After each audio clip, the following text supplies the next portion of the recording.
文心兰又按做跳舞兰，开发世界也用的如像是高级的西夏妹的跳舞的群脚。台湾的文心兰产业主要是囤积剪下来外销，尤其是卖日本市场，卡为总外销90卡价。一下台中新沙是全台湾文心兰产业重要的素材。今年37岁的文心兰花农第二代廖炳芬就独独的同后生农民整合起来。用科技创嘅眼光来经营兰花厂，也爸爸廖明辉未完全支持伊，今年就得到人工系农业奥斯卡奖嘅10大神农奖。廖炳芬咪系今年最后生嘅神农奖嘅得主，伊话成功主要就系引起改进种嘅方式，去向专家学习，因学习好多年起家咪系专家当中嘅专家。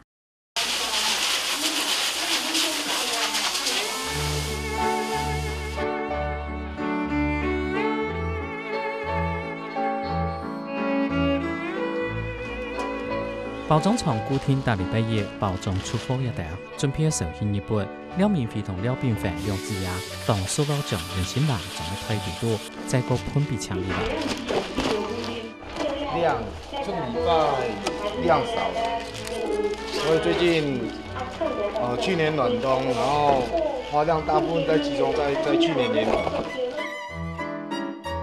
廖炳芬的线下花卉sản銷班同合作花農生產文心蘭，土源1年外銷日本大概500萬支，卡得台灣文心蘭總外銷量5股1股。今年37歲廖炳芬喺辦公蘭花第二胎，或者他接定來種文心蘭之前，還是一般嘅工廠是投入。當初我在快退伍之前的前半年，我有考慮說，是否要回來營農。可是呢，就是個性就是比較衝，年輕人嘛。然後有跟我父親就是討論這件事情，我父親說，就你出去練練，對，練練經驗，然後改一改脾氣，再回來。大專畢業以後，我就不讓他在家裡了，給他趕出去外面，給他磨練一下。後來他就是剛好的經濟，那是什麼金融海嘯的時候，他感覺到外面比較不好，結果他跑回來。2009年金融海嘯過後，廖炳芬決定辭退投入種卡組，佢都基礎做醫師，先做花卉產銷班書記。家裡也剛好在營運新的場域，然後回來幫忙的時間，就特別長。我父親又懷疑說，是怎樣子？為什麼沒有出去工作？我就說我把老闆 fire 了。父親就毅然決然說，不然你就回來做。對，然後我從98年回來到現在，已經就是邁入第11年了。佢將來做了吼，我兩公子是感覺講，阿比較無安泰啦，驚來吼聽做了吼，嘛較敢投資啦，為到佢將來我嘛答溫室啦，吼答溫室俾佢做，吼後生人的思想較先進，吼比 N64的人吼思想較保守。我是從民國84年開始，從1分地開始種起的，那時候。我以前都是種水果，後來感覺到水果經濟效益不好，才改種文心蘭，經濟效益比較好，就跟我老婆就是男朋友向他做啊。文心蘭成木一大年，單係用來插花。台灣清早喺到1986年開始種，1991年全台灣總面積大概長10公頃，也維持250公頃邊內，產量有90%客家係外銷去日本。20年喺到22年前改種文心蘭，歸新沙同太行地區係台灣文心蘭種青島蔬菜。在文心蘭都是在北屯地區、大坑地區種的，後來就一直延伸到我們新社。就因為我們這邊的氣候比較好，日溫差比較大，現在到現在產量大概是佔全省的，我們全台灣的可能2/5有了。其實早期的時候，文心蘭是遍佈整個西部地區，那以前屏東的面積是最大的，那因為整個氣候環境的變遷。南部所生產的這個花卉的時間啊，還有它的品質，基本上跟我們中部地區它是有在市場上是有區隔的。做完的皮苗蘭來這裡培養，那基本上就是在文心兰的部分，它的健康种苗的生产，我们会先做前面去做挑选健康的母猪材料，然后会去做病毒检验。那确定它都是无病毒健康的植株之后，我们才进来切它的侧芽，然后来做一个繁殖。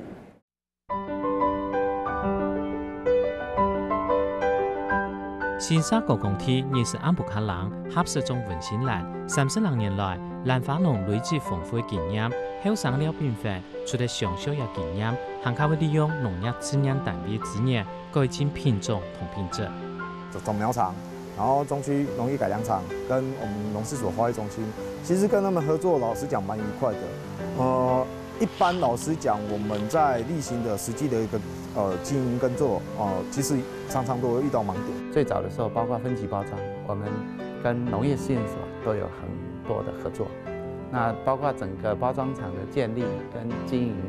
这个管理，我们都有派出所谓的管理师。那跟台中区农业改良场也多元的，我们几个单位结合来辅导文心兰的产业。文心兰切花要从网室进到设施里面去，其实很多需要调整。那很多需要调整的话，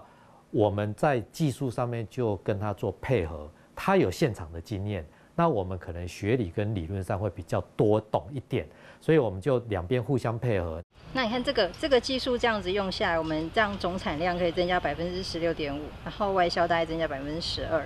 那总芽数可以增加12%。那整体来讲，其实最大的优点就是花期可以提早大概1个月的时间。那 OK 啊。农事所人员同了变化文史地图做试验，记录开发情形。台湾文心兰题材单单总统描述，开发受到天时的影响，了变化提高等级，改用实时文史，用详细数据去验证，准准的管理花期同开发量。那炳宏这个年轻人很可取啦，来到厂里，他希望我们技术上能够支援。那技术资源，我们就要到现场去做哪些工作呢？第一个就是做产期调节，主要就是用灯罩的技术，让它的产期能够来调节到我们需要出口的。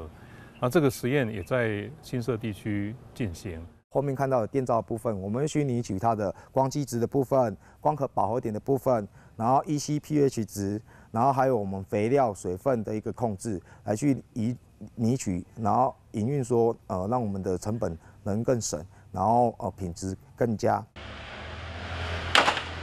实时温室等级同控制用水同温度能力有关系，了变化也进一步做 LED 光照测试来调整产期。其实现在气候越来越不稳定，那其实如果你维持在网室的生产，很难有做什么样子的调控。你下雨啊，或者是高温、低温，其实都没有办法做比较大的调整。所以我们一直觉得说，应该要进到设施。那设施里面很多老一辈的栽培的，就考虑到成本啊，考虑到什么？那刚好炳宏他是2代回来，那爸爸也长辈也支持，然后就放手给他去做。保鲜力国外也有，国内也有。那长期我们跟炳宏合作，那我们有开发出一些很好的保鲜液，采收下来立刻把它套在保鲜液里面。这样的话，海运1个礼拜到日本去，打开来袂落米，不会掉。切防外时，青葱的係炒到硬的地度，做得比較結構嘅。了變份技術轉移，能夠從一保鮮液技術綁長看漲嘅時間。那個傳統農法加上會亂用皮料，結果用一細胞皮料，準準的控制皮料用量。我們會把肥料，然後打成說，像這包10公克，對，然後依序每盆的使用量就是10公克，能讓我們精準的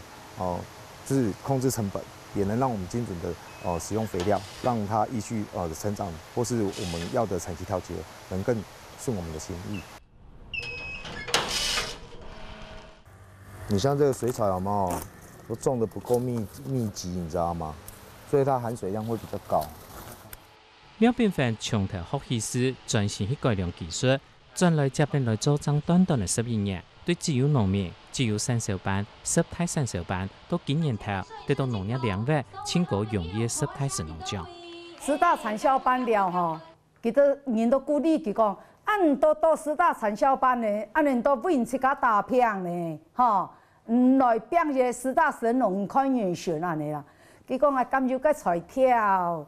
愛安尼到10大神農無簡單咯，啊甘有法度安尼啦，啊人都鼓勵佢講。无法度啊，变看看啊，倒每礼拜有啦，就认真做啦。10大神农就本去变多啦。他有一个观点不错，要大家一起好，这个产业才有前途。那这样子10几年，我不知道你们有没有注意到，他应该是台湾唯一一个有大概所有的奖应该都得完了，10大神农，然后优秀农民，10大产销班，还有一个优秀产销班。今年台中世界花卉博览会补办，用当到文心兰同福田兰，了便分要出现到花博广告方面地图，基础在转型中要当出现研发相关副产品，也2种兰花面膜，对2014年开发到一下，起码就卖台50万片。文心兰面膜最主要是从我们要太旧更新的植株上面去取它新鲜的还有有效成分的甲球精，然后再经过萃取，就是成分去分析，都比其他的我们市面上的保湿，或是说美白的一些基体液，都还要来得高，所以我们才后来把它做成面膜。了便分要当出现经营外销市场，日本新贸易商双条小米，桃园1年要卖1000个人版机，按多的文心兰去日本，大概全台湾外销量一半。了便分要卡太给一般文心兰量是合作的以后。其实是他是一个自己本身是农民之外，就是是一个农业一个模范的经营者。他从传统的种法，他现在在他的温室里面也加装循环扇，然后现在也在尝试用温室遮雨的设施来做文心兰的栽培。这个其实就是我们的未来，就是说我们前一阵子大家在提农业4.0，就是说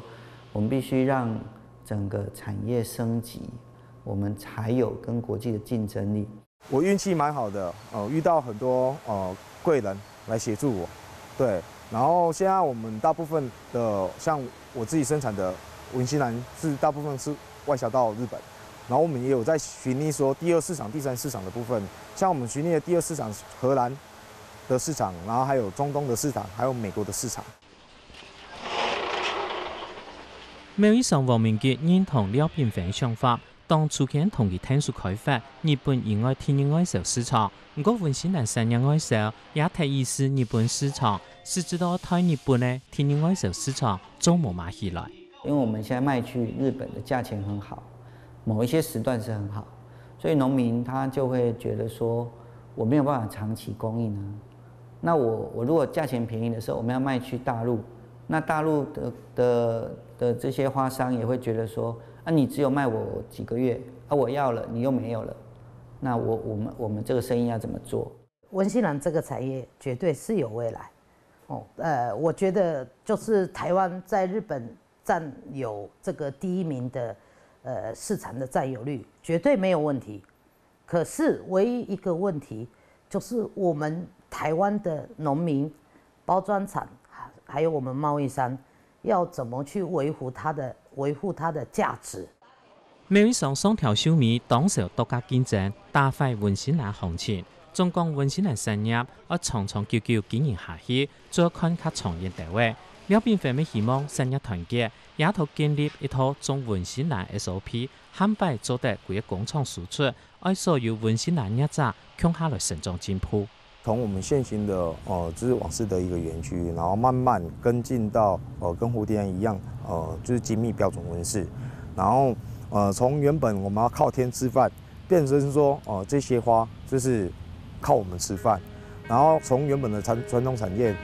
可以慢慢靠拢，变成集团化的一个产区，然后变成说公司化的一个制度，的生产模式。